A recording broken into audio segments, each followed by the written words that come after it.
আলোচনা উপস্থাপন করেছেন মহতারাম মৌলানা আব্দুল্লাহ আল নৌমানী সাহেব, ঢাকা। আল্লাহ তাআলা ভাইয়ের কণ্ঠকেও দিনের জন্য কবুল করুন। উপস্থিত হযরত উলামায়ে কেরাম, গণ্যমান্য ব্যক্তিবর্গ, ইসলাম প্রিয় তৌহিদি জনতা, পর্দার অন্তরালের সতী সাধবী, সম্মানিতা মা ও বোনেরা, সম্মানিত দিনী ভাইয়েরা, আপনারা কেমন আছেন? মাশাআল্লাহ। পীর সাহেব হুজুরের ওয়াজ শোনার পরে মুরিদের ওয়াজ শুনে কি আর ভালো লাগবে? কারণ আমি তো পীর না, আমি তো মুরিদ। একসময় মুরিদ ছিলাম পাকিস্তানের একজন পীর সাহেবের। বাংলাদেশে আসতেন পাকিস্তান থেকে, ওনার ভক্ত ছিলাম, অনুরক্ত ছিলাম। পরবর্তীতে যখন দেখলাম যে ওনার সম্পর্কটা বেদাতের সাথে একটু বেশি, তখন ভাবলাম যে বেদাতি পীরের হাতে বায়াত হলে পীর মুরিদ দুজনই পথহারা হওয়ার সম্ভাবনা আছে। তখন ওনার মুরিদত্ব থেকে পদত্যাগ করেছি নিজ দায়িত্বে। তো এখনো কোনো পীরের আর মুরিদ হইতে পারি নাই। তাহলে পীর সাহেব ওয়াজ করছে আর আমি মুরিদের লাইনেও নাই। এখন আমার ওয়াজ কি শুনবেন আপনারা? তো যারা দাঁড়িয়ে আছেন তারা একটু মেহেরবানি করে বসে যান, জায়গা কিন্তু আছে। এখানে গতকালকেও দেশের প্রবীণ বক্তারা আলোচনা করেছেন। আমি ফুস্টারের নাম দেখলাম, আমাদের সকলের উস্তাদ তুল্লাহ আলেম। বর্তমান সময়ে তাফসীরের জগতে যারা কাজ করছে, আমাদের আল্লামা সৈয়দ আব্দুল্লাহ জাফরি উস্তাদ এবং আল্লামা লুৎফুর রহমান, ওনারা আমাদের বাবা তুল্য।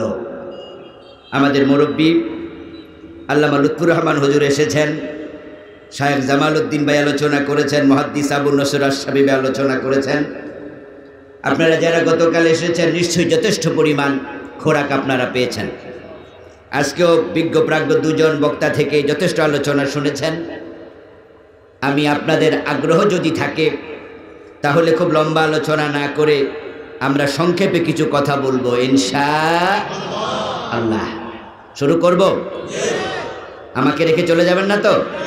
অনেকে আবার জুতা টুতা ফাঁসে লইয়া বসে, শুরু করুক, আমরা চলে যাব। আপনারাও তো বসতে পারেন ভাই, জায়গা তো আছে। বসেও আর শুনলে আন্তরিকতা বেশি থাকে, ঠিক না? নিঃসন্দেহে আপনি যখন বসে আলোচনা শুনবেন, যে দাঁড়িয়ে আছে তার তুলনায় আপনার আন্তরিকতা একটু হলেও বেশি হবে, মনোযোগ একটু হলেও বেশি হবে। কোরআন মাজিদের কোন আয়াত কার হেদায়াতের উসিলা হয়ে যায় আমরা জানি না। আদবের সাথে আন্তরিকতা দিয়ে মনোযোগ দিয়ে আমরা কোরআনের কথা শুনবো, বক্তার কথা নয়। আমরা কথা শুনবো কার? এজন্য কোরআনের বাহিরে যে বক্তা কথা বলে, কোন বক্তার কথা যদি কোরআনের সাথে না মিলে, ওই বক্তৃতার মূল্য আল্লাহর কাছে এক পয়সাও নাই। ইনশাআল্লাহ আমরা কোরআন থেকে কথা বলার চেষ্টা করব।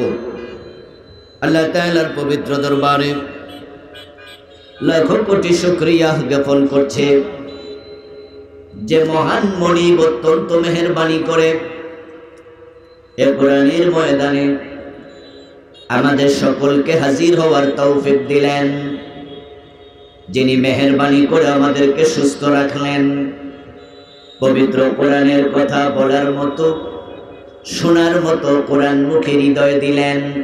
এই সব নিয়ামতের মালিক কে?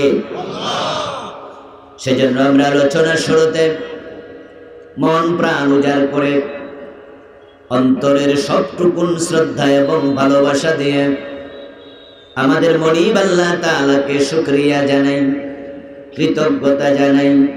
সবাই মিলে জোরে জোরে একবার কালিমাতুশ শুকর পড়তে চাই। সবাই পড়ুন আলহামদুলিল্লাহ। প্রিয় দিনী ভাইরা, আমি আপনাদের সম্মুখে পবিত্র কোরআন মাজিদ থেকে সূরাতুল বাকারার 208 নম্বর আয়াতে কারিমা তিলাওয়াত করেছি। প্রিয় নবীজি সাল্লাল্লাহু আলাইহি ওয়াসাল্লামের পবিত্র মুখ অনুসৃত একখানা ছোট্ট হাদিসে নববী পাঠ করেছি। আল্লাহ তাআলা তৌফিক দান করলে এখান থেকে কিছু কথা বলবো। ওয়া মা তৌফিকি ইল্লা বিল্লাহ। সূরা বাকারার 208 নম্বর আয়াতে আল্লাহ তাআলা বলছেন, ইয়া আইয়ুহাল্লাযীনা আমানু,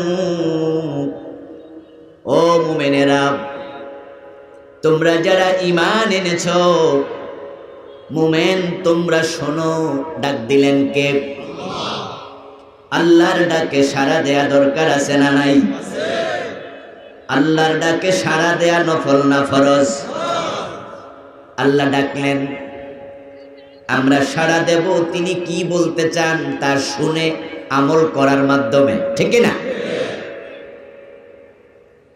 আল্লাহ তাআলা আমাদেরকে ডাক দিলেন ঈমানদার বলে।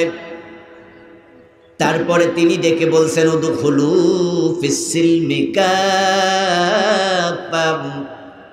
যারা ঈমান এনেছো তারা এবার ইসলামে পরিপূর্ণ প্রবেশ করো। ঈমান আনার পরে দায়িত্ব শেষ হয় না শুরু হয়? জবাব দেন দয়া করে, শেষ না শুরু হয়? অথচ বাংলাদেশে হাজার হাজার মুসলমান আছে, ঈমান এনেছে ঘোষণা দিয়ে কাজ তারা শেষ করে। ঈমানদার দাবি করে 5 ওয়াক্ত নামাজের 1 ওয়াক্ত নামাজও পড়ে না, এমন মুমিন দাবিদার আছে না নাই? ঈমানদার দাবি করলো রমাদানে একটা রোজাও রাখে নাই, এমন মুসলমানের সন্তানও আছে। বলুন তো, সে ঈমান আনার পরে কাজ শুরু করলো না শেষ করলো?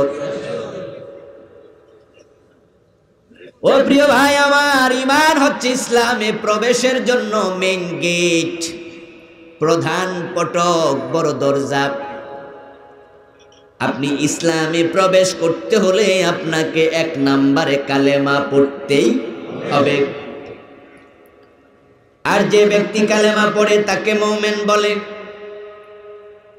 এখন ঈমান আনার পরে আপনার রব আপনাকে আমাকে ডেকে বলে, এবার তোমার দায়িত্ব শুরু, তুমি ইসলামে পরিপূর্ণ প্রবেশ করো। আমাদেরকে ইসলামে পরিপূর্ণ প্রবেশ করার জন্য এখানে অর্ডার করলেন কে? আল্লাহ। কথাটা বক্তার না আল্লাহর? নামাজ পড়ো বললেন কে? আল্লাহ। যারা বুঝেন তারা একটু কথা বলুন। নামাজ পড়ার জন্য আদেশ করেছেন কে? আল্লাহ। 5 ওয়াক্ত নামাজ পড়া নফল না ফরজ?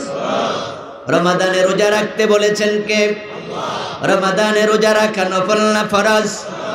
ইসলামে পরিপূর্ণ প্রবেশ করার জন্য বললেন কে? আল্লাহ। এবার বলুন তো, ইসলামে পরিপূর্ণ প্রবেশ করা নফল না ফরজ? এখন ইসলামে পরিপূর্ণ প্রবেশকারী বাংলাদেশে আছে কয়জন?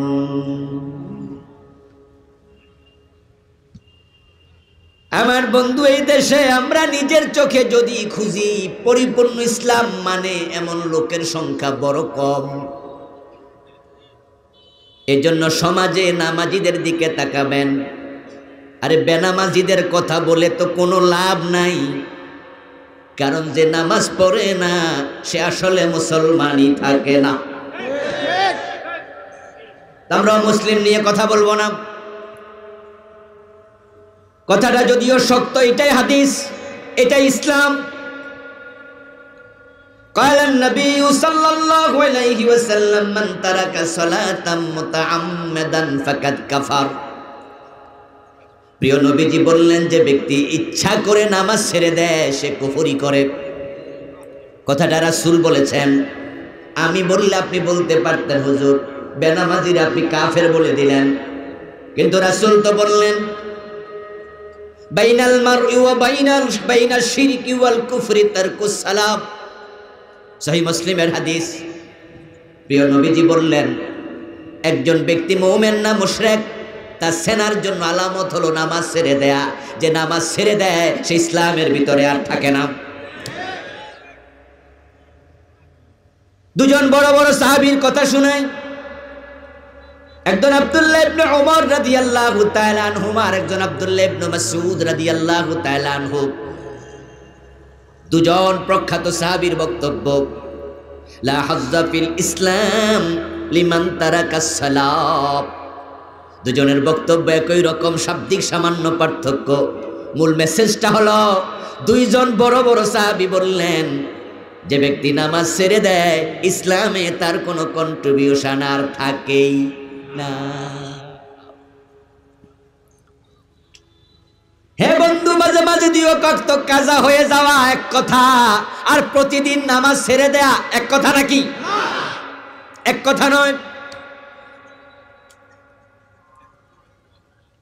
যে ব্যক্তি নামাজই পড়লো না তার নিয়ে কথা বলে লাভ কি? অধিকা মুসলিম নিয়ে আমার কথা হবে, যারা নামাজও পড়ে, নামাজ পড়ে সুদে টাকা লাগায়, এমন নামাজি আছে না নাই? নামাজ পড়ে অফিসে ঘুষ খায়, এমন ঘুষখোর অফিসার আছে না নাই? নামাজ পড়ে মালে বেজাল দেয়, ওজনে কম দেয়, এমন আছে না নাই? নামাজ পড়ে বোনের জমি দখল করে, বাবা মরে গেছে বোনের জমি দেয় না, এমন জালেম নামাজি ভাই আছে না নাই? শুধু নামাজি পড়ে না, এলাকায় বিচারও করে। মসজিদের সভাপতি সেক্রেটারির পদ দখল করে বসে আছে, ওই বিচারক নামাজি বিচারে যাইয়া গোশ খাইয়া বিচার উল্টায়া দেয়, এমন জালেম নামাজি আছে না নাই? পুরা ইসলাম মানলো না, অধিকা মানলো। শুধু নামাজ রোজা করে না, হজ করেছে, যাকাত দেয়, মাথায় টুপি আছে, মুখে দাঁড়িয়ে আছে, ভালো মানুষের স্বীকৃতিটাও আছে। অথচ যদি কোরআনের আইনের কথা তাকে বলেন, চেহারা কালো করে ফেলে। আল্লাহর কোরআনের আইনের কথা বললে রাজনীতির গন্ধ খোঁজে, শুধু কোরআনের আইনের কথা বললে মামলা দিয়া জেলে ঢুকায়া দেয়, এমন নামাজি হাজি নেতা আছে না নাই? অথচ জমিনে কোরআনের আইন চলতেই হবে, এমন বিধান আল্লাহর কোরআনে আছে কিনা? ওই বেটাটা ইসলাম পুরা মানল না, অর্ধেক। ইসলাম পূর্ণাঙ্গ অনুসরণ করা ফরজ। আল্লাহর অর্ডার, তুমি ইসলামে পুরা ঢোকো। কিন্তু দুঃখের বিষয় হলো, বাংলাদেশের মুসলমানের মাঝে অধিকাংশের কনসেপশন হলো, আরে ভাই কিছু তো মানি, যদি বলেন বাকিটা মানেন না কেন? অপরাধীর মতো বলবে না, পারি না আল্লাহ মাফ করো, ভাই আপনি একটু হেল্প করিয়েন, আমি বাকিটাও মানতে চাই। আমি যে বাকিটা পারি নাই, আল্লাহর কাছে তাওবা করব সেজদায় গিয়ে কেঁদে। এমন নয়, বরং মুস্কি হাসি দিয়া বলবে, সব কি আর পারিনি। কথা কিন্তু বুঝেন আমার? ইসলাম পরিপূর্ণ মানতে আল্লাহ আপনাকে বলছে ইসলামে পুরা ঢোকো। আসলে ইসলাম অর্ধেক মানার কোনো সিস্টেমই নাই। আল্লাহ তাআলা যা বলেন, আল্লাহর কথার মাঝে আল্লাহ ডিসকাউন্ট দেন না, বরং আল্লাহ যা বলেন সেটা চূড়ান্ত। আপনি না বুঝে আল্লাহর সামনে হাজির হয়ে ধরা আপনি খাবেন। হজুর ফরজ কয়টা? ভাইরা কথা বলতে হবে, কয়টা? শীতের কারণে পা না ধুইয়া বাকি তিনটা মানলেন, নামাজে দাঁড়ায়া গেলেন, মুখ ধুলেন, হাত ধুলেন, মাথা মাসে করলেন, প্রচন্ড শীত তাই পা ধন নাই। ওই ওযু দিয়া নামাজ হবে তো? অর্ধেক হবে, 25% হবে না। তো তিনটা না মানলেন, তিনটাই বাতিল। আল্লাহ বলেছে 4, এখানে কোনো ডিসকাউন্ট। আমার প্রিয় ভাই, আপনি যদি চৈত্র মাসে রোজা রাখেন, আপনি রিক্সাওয়ালা, গরিব মানুষ, তামাম দিন রিক্সা চালাইছেন, রিক্সাওয়ালার রোজা আর এসি রুমে বসে ভদ্রলোক রোজা রাখে, দুইজনের রোজার কষ্ট কখনো সমান।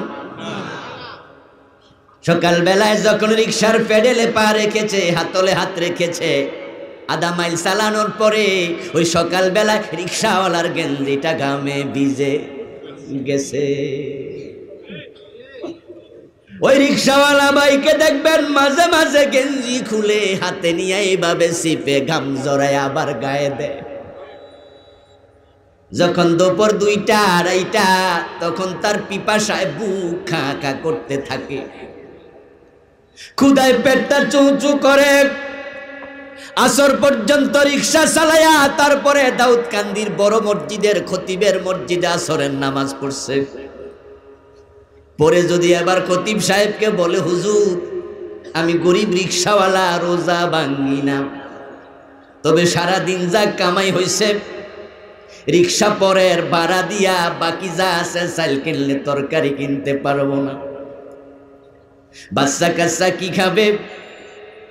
এখন যদি আসরের পরে আমি আবার রিক্সা চালাই, শরীরে বল নাই, কিন্তু রোজা ভাঙলো আল্লাহ ছাড়বে না।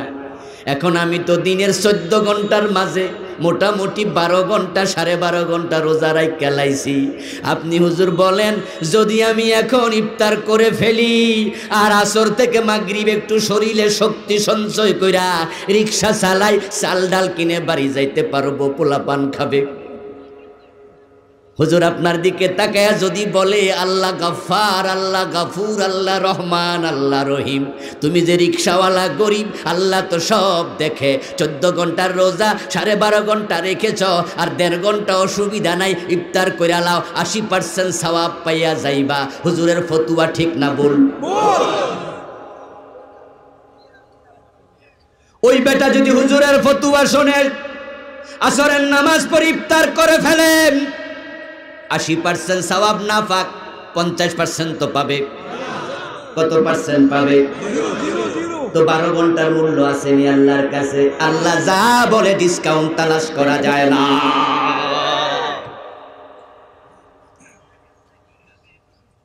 আমার আল্লাহ কোরআনে বলছেন, সুম্মা তিম্মুস সিয়ামা ইলাল লাইল, রোজা যখন রাখবা সুবহে সাদেক থেকে রাত আসা পর্যন্ত রাখতে হবে।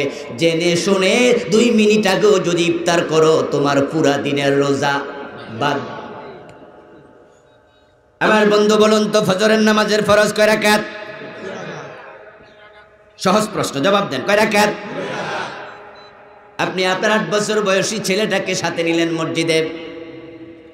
হাদিসে পাওয়া যায়, বাচ্চাদের বয়স যখন 7 হয়, অভিভাবকরা শুনুন, কালান নবী সাল্লাল্লাহু আলাইহি ওয়াসাল্লাম, মুরু আওলাদাকুম বিসসালাত ওয়া হুম আবনাউ 7 সিনিন ওয়াদরিবুহুম আলাইহা ওয়া হুম আবনাউ 10 সিনিন।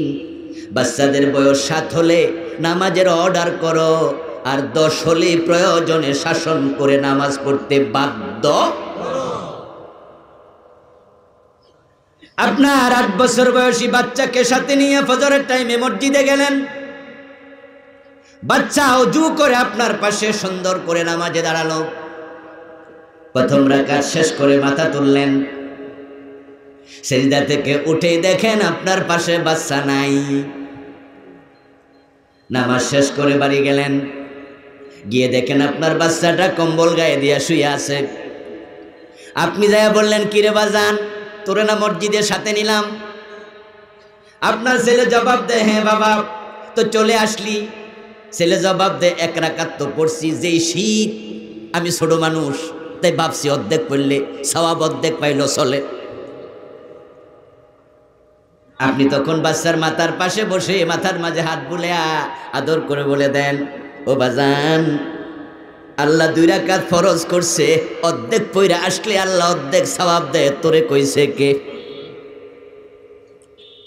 আপনার বাচ্চা আপনারা জবাব দেয়, কেন বাবা, এই যে গত পরীক্ষায় 50-এর আনসার দিছি, 33 তো পাইছি। তো 100-এর আনসার দিলে 60, 70, 80 পাই, তো 50-এর আনসার দিলে তো 30, 32, 33 পাই।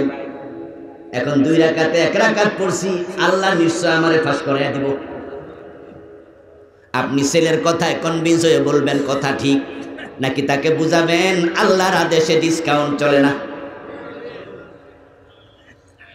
আমার সামনে যত ভাই আছেন, আলোচনা শুনছেন, আমি নিশ্চিত ছেলের কথা আপনি ম্যানেজ হবেন না, কনভিন্স হবেন না, বরং আপনি বাচ্চাকে আবার বুঝাইয়া দেবেন, এটা পরীক্ষার হলের খাতার সাথে তুলনা দিস না রে বাবা।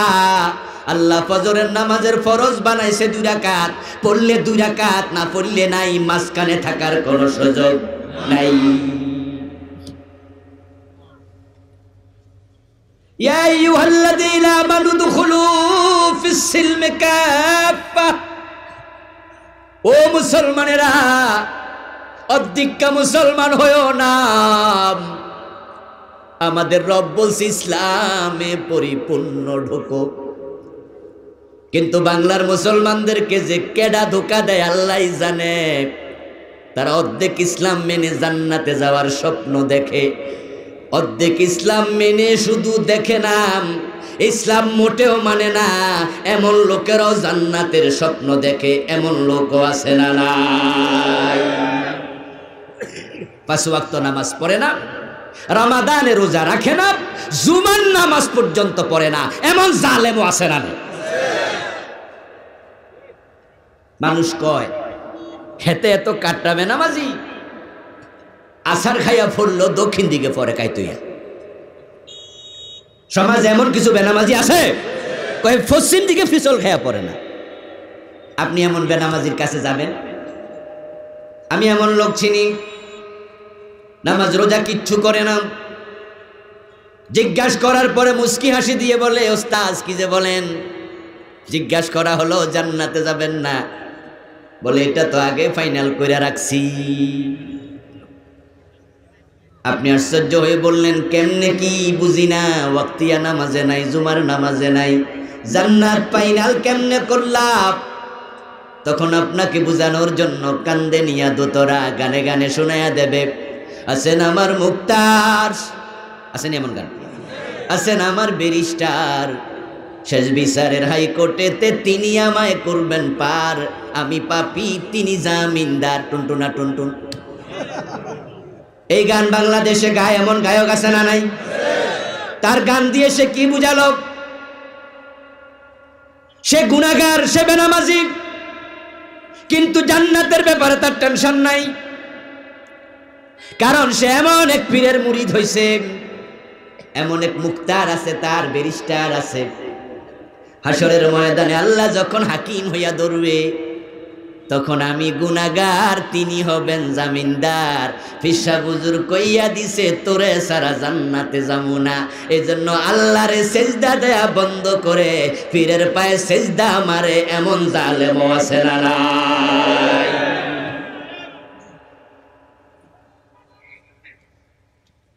আসর পর্যন্ত রোজা রেখে রোজার সওয়াব পাওয়া যাবে না। অজুর 4 ফরজে 3 ফরজ মানলে অজু হয় না। ফজরের নামাজের 1 রাকাত পড়ে বাড়ি চলে গেলে নামাজ হয় না। আল্লাহ বলে পরিপূর্ণ ইসলামে ঢোকো। এখন অর্ধেকটা ইসলাম মানলে মুসলমান হওয়া যায়, এটা আপনি পেলেনটা কোথায়? ও প্রিয় ভাই, ভালো করে শুনুন, আপনি ইসলাম মানতে যাইয়া যদি কোথাও না পারেন, তাহলে আপনার অনুভূতি হবে আল্লাহ এটাও আমার পারা উচিত, তবে আমি পারি নাই, তাই রাব্বানা যালামনা আনফুসানা, আল্লাহর কাছে সরি বলবেন। তাহলে আল্লাহ যেটা পারেন না ওইটা মাফ করে দেবেন, কিন্তু আপনি সরিও বলবেন না, তাওবাও করবেন না, অর্ধেকা ইসলাম লই আল্লাহর কাছে যাবেন। এই অনুমতি আল্লাহ কোরআনের কোন জায়গায় দিছে এটা আমার জানা নাই।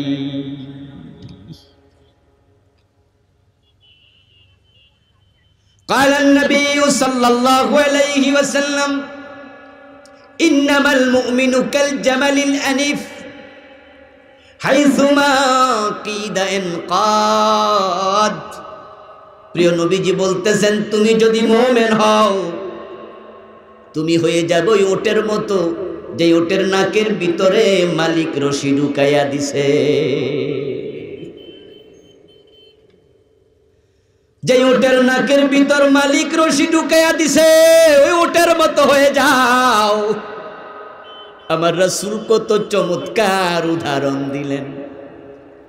এবার হাদিস থেকে আমি কিছু প্রশ্ন করতে চাই, জবাব আপনারা দিয়েন। যে ওটের নাকের ভিতরে মালিক রশি ঢুকাইলো, ওই ওটটা স্বাধীন না পরাধীন? ওই ওট নিজের মন মতো চলে না মালিকের টান মতো? উল্টা পাল্টা চললে নাক ছিঁড়ে যাওয়ার সম্ভাবনা আছে না নাই? মুমিন হওয়ার পরে আল্লাহ রাসূল যা বলে, বলতে দেরি মানতে দেরি করা যাবে না। উল্টা পাল্টা করবা, তাওবা করে ফিরে আসবা না, তোমার ঈমানটা কাশাজারা বাদাত লাহুমা সাওআতুহুমা। নিষিদ্ধ গাছের কাছে যে যখনই ফল ভক্ষণ করলো, সাথে সাথে জান্নাতের পোশাক খসে পড়ে গেল, দুইজনের লজ্জাস্থান উন্মুক্ত হয়ে গেল। এর মানে তারা কাপড় পরা না কাপড়হীন? অপরাধ করছে কয়টা?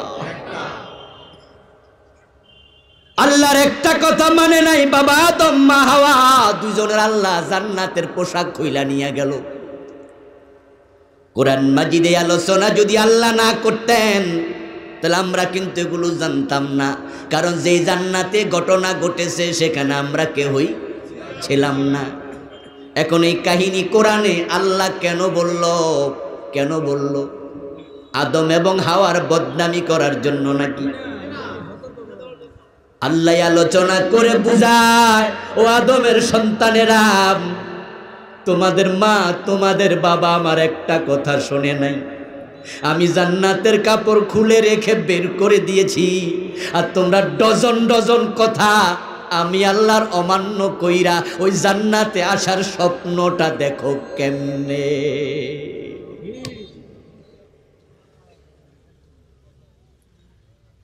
রাসূলুল্লাহ সাল্লাল্লাহু আলাইহি ওয়াসাল্লাম যুদ্ধের মাঠে,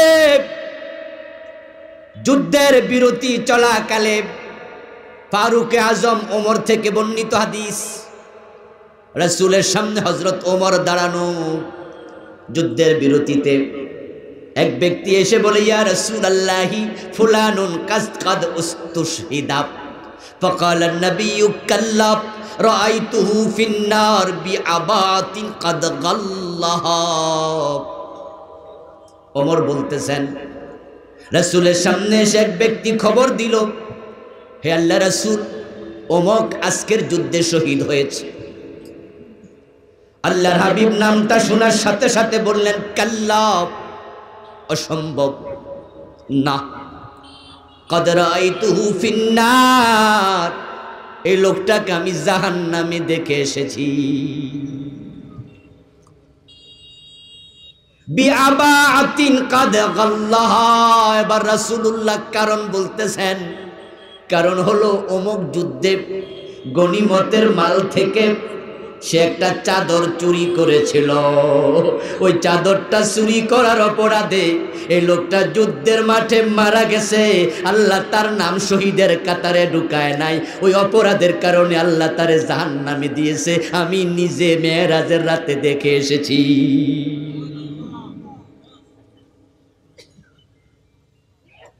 রাসূলের সাহাবী যুদ্ধের মাঠে শহীদ হলো, একটা চুরির অপরাধের কারণে শাহাদাত কবুল হলো না। রাসূলুল্লাহ সাল্লাল্লাহু আলাইহি ওয়াসাল্লাম আরেক যুদ্ধে যুদ্ধ করছেন।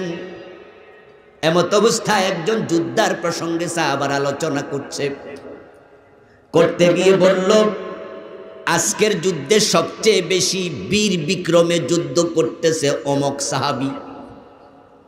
প্রিয় নবীজি নামটা শোনার সাথে সাথে বললেন, এই লোকটা তো জাহান্নামী।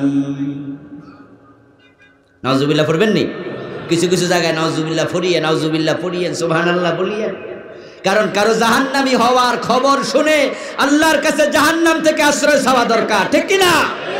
নাউজুবিল্লাহ মানে হলো, আল্লাহ আমি তার মতো হতে, আমি আশ্রয় চাই জাহান্নাম থেকে তোমার কাছে। সাহাবী বলতেছেন, যিনি হাদিসের রাবী, আজকের যুদ্ধের সবচেয়ে বীর বিক্রমে যে যুদ্ধ করছে, আমার রাসূল বলে লোকটা জাহান্নামী, কারণটা কি? আমার কৌতূহল তৈরি হলো, আমি তার পিছু নিলাম, দেখি ঘটনা কি দাঁড়ায়। এক পর্যায়ে দেখলাম তার সামনে যারা পরে কচু গাছের মতো সে কেটে ফেলে। বীর বিক্রমে সামনে আগে যায়, কত কাফের তার হাতে আজকে জাহান্নামে গেল হিসাব নাই। কিন্তু হঠাৎ করে একজন শত্রু দ্বারা সে দারুণভাবে আহত হলো, মৃত্যু যন্ত্রণা চটপট শুরু করলো। এক পর্যায়ে ধৈর্য ধরতে পারে নাই, নিজের তলোয়ারটা আগাটা নিজের বুকের সাথে লাগাইয়া এর উপরে ঝাঁপাইয়া পড়ে আত্মহত্যা করলো।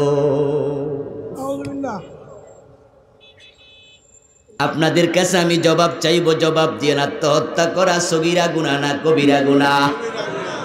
ওই ব্যক্তি যে আত্মহত্যা করবে আমার রাসূল জানেন না, কিন্তু আমার আল্লাহ রাসূলকে আগে জানাইয়া দিছে। যুদ্ধের মাঠে যুদ্ধ করছে, জান্নাত পায় নাই জাহান্নামে। এতে বোঝা যায় একটা কবিরা গুনাহ আমল নামায় থাকলেও হয়তো জাহান্নামী হওয়া লাগবে। তাই অধিকা ইসলাম মেনে নিজেকে জান্নাতি ভাবার কোনো সুযোগই নাই। আলেমরা হলেন উম্মার দরদি মানুষ, নবীরা ছিলেন তার উম্মার দরদি মানুষ। নবীরা যে ইসলাম প্রচার করেছে, আলেমরা সেই ইসলাম প্রচার করে।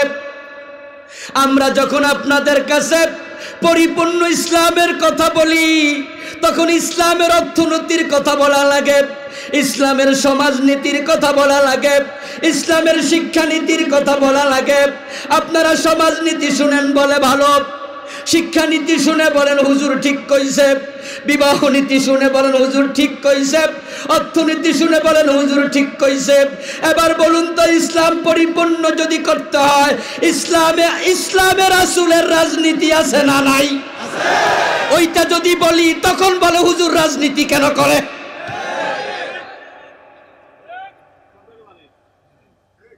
ও দোস্ত, আপনাকে আমরা জাহান্নাম থেকে বাঁচানোর জন্য ওয়াজ করি।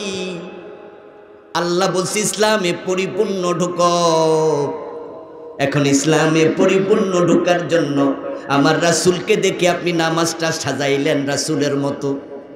মসজিদে ডান পা দিয়া ঢুকলেন, বাম পা দিয়া বের হলেন, আল্লাহু আকবর বলে নামাজ শুরু করলেন, সালাম ফিরায়া নামাজ শেষ করলেন। ইমাম সাহেব 2 রাকাত পরে মাগরিবে সালাম ফিরায়া দিল ভুলে, পিছন থেকে লোকমা দিয়া ইমাম সাহেবরে সংশোধন করে বুঝাইলেন, আমার রাসূলের সাথে আপনার নামাজ মিলে নাই, তাই আপনারে লোকমাটা দিলাম। দেখেন লক্ষ্য করে, রাসূলের মতো নামাজ শিখলেন, রাসূলের মতো রোজা শিখলেন, রাসূলের মতো হজ করলেন। এবার বলুন তো, দেশ যখন চালাবেন এমপি মন্ত্রী হইয়া, আমার রাসূলের মতো দেশ চালানো দরকার আছে না নাই?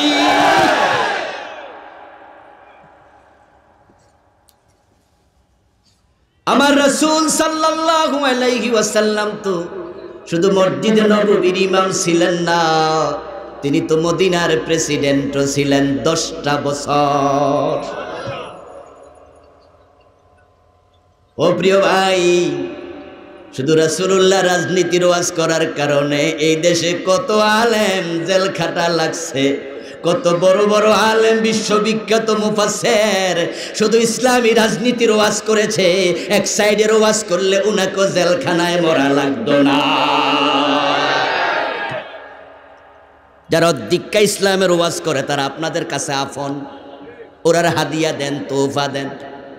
যেই হুজুর অধিকা ইসলামের ওয়াজ করে, নামাজ পড়ো, রোজা রাখো, জিকির করো, পর্দা করো, হাসতে হাসতে জান্নাতে ঢোকো, চোর ধরে হাত কাটো, ডাকাত ধরে সলে দাও, জমিন যার আইন চলবে শুধু তার, এই ওয়াজ করে না। ওই অধিকা ইসলামওয়ালা হুজুর খাইতে খাইতে পেট মোটা হইয়া যায়, গলা মোটা হইয়া যায়, ফুলের মালার অভাব হয় না।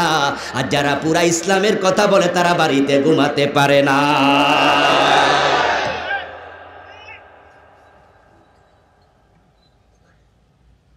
ও প্রিয় ভাই, আপনি কি ভাবতেছেন আপনি অধিকা মেনে জান্নাতে চলে যাবেন? ফালা ওয়া রাব্বিকা লা ইউমিনুনা হাত্তা ইউহাক্কিমুকা ফীমা শাজারা বাইনাহুম সুম্মা লা ইয়াজিদু ফী আনফুসিহিম হারাজাম মিম্মা কাযাইত ওয়া ইউসাল্লিমু তাসলিমা। সবাই আওয়াজ দিয়ে একটু বলেন সুবহানাল্লাহ।